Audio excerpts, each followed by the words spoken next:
grain crop of wheat. You've got your hay crop that you also took off. Some guys are even baling straw. So, how many, if you want to, if whether right, wrong, or indifferent, some years it's just needed for feed, so the guy had his wheat crop, straw crop, hay crop from the forage planted behind it, cover crop, which then goes into the beef cattle. So then you've got beef eating on it, which is a beef crop. It's labor intensive. It is. You gotta have fence and water and grass and pulling them off when it rains big and things like that. Right. Wow.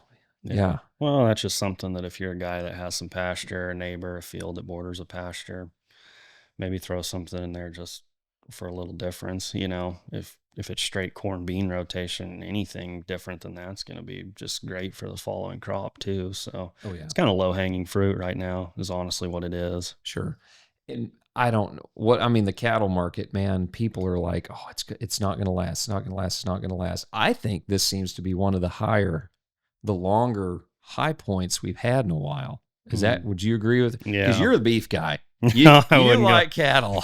You like cattle. Let's phone Woody up real quick. We're going to do that. We need to have Woody on here to talk cattle. Oh, exactly.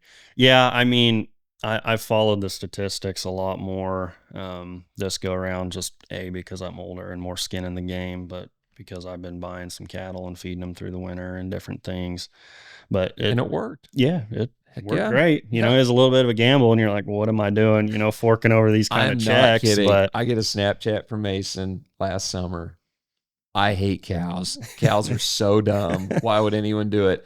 It wasn't 45 days later, I get a Snapchat of cattle coming out of a trailer, saying, we're doing it again. I'm like, why? Yeah, I got some short-term memory. I just need a little month break from it, and kind of miss it a little. We're gonna get back to it. Yeah. Everybody has a bad day. It did. It works. It worked well.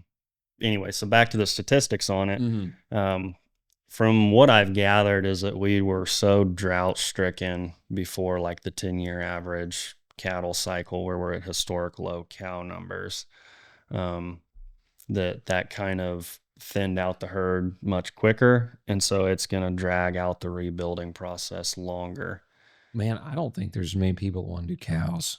No, I have some own like conspiracy theory thoughts on that a little bit, that these statistics kind of lie. Oh, it wouldn't surprise me. Yeah. So, let's just look at pasture. Mm-hmm. Kansas has a massive red cedar infestation. There's just less grass to eat. They can't eat on a cedar tree. So like statistically those acres are pasture, but like not edible. And like guys run out of grass and have to start feeding like that. And then, hunting leases and different things for recreation. Like, I'm not saying that this is good, bad, or indifferent, but like, I think that maybe there's not as much capacity for the animals that what there is let out to be. So I think that maybe the grass broke out. Yeah, broke out, and and people just getting out of cows, bigger cows, less head numbers just because the size is up there. Okay.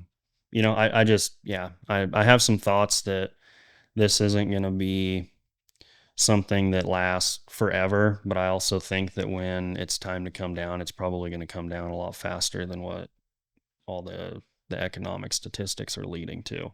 Now, that's just my high of cattle. Yeah, like, sure. I think they're going to come a point there, you're like, well, all of a sudden our pastures are filled and beef our herds is poisoning us. Yeah, oh, I'm sure there's some black swan thing, Yeah. There's always some headline, but yeah, just some of that stuff kind of leaves me a little leery. But for the time being, I'm definitely trying to take advantage in the areas that I can, and it's a nice flip flop to commodity grains that have went down. So there's a lot of farms staying afloat right now because of cattle. Mm-hmm. Well, that's how they did it back in the day before crop insurance. It was hogs. Yeah, history. My dad had hogs. They were mortgage lifters. They were mortgage. That was literally what Dad called in. That was just a term. Yeah. And I've heard a lot of the guys that raised hogs in the 80s. It was you farmed and then you had hogs to pay for the farm. Mm-hmm. And I was listening to Farm for Profit?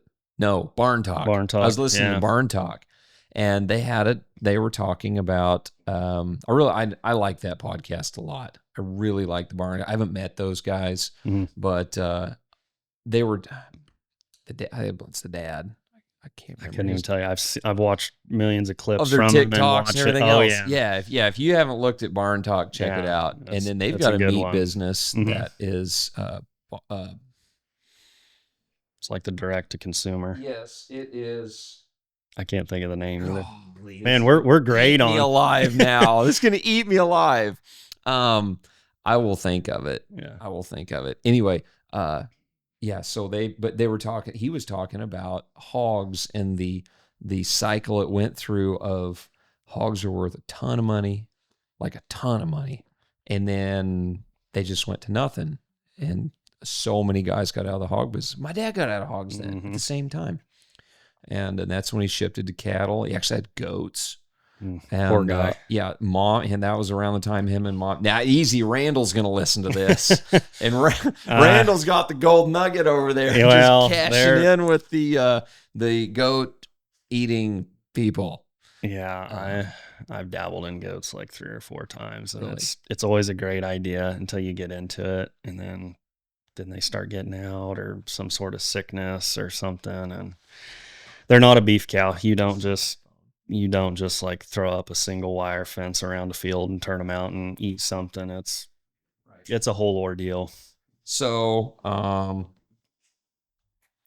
was gonna say, yeah, and then mom dad got married, and mom came out. Mom was one of the head secretaries at Boeing Aircraft in Wichita, and the one of the goats was standing on top of her car, and she's like, the goats are leaving. And the goats left. And then they had kids. So here we are. And here we are, my man. Exactly. Guys, if you've liked the information that you've seen so far, go ahead and check out the full-length podcast on our YouTube channel. Be sure to subscribe there. It's also on all the major podcast platforms. We're constantly dropping info and more content on all the social media platforms, TikTok, Instagram, Facebook, etc. Check it out for a lot more content.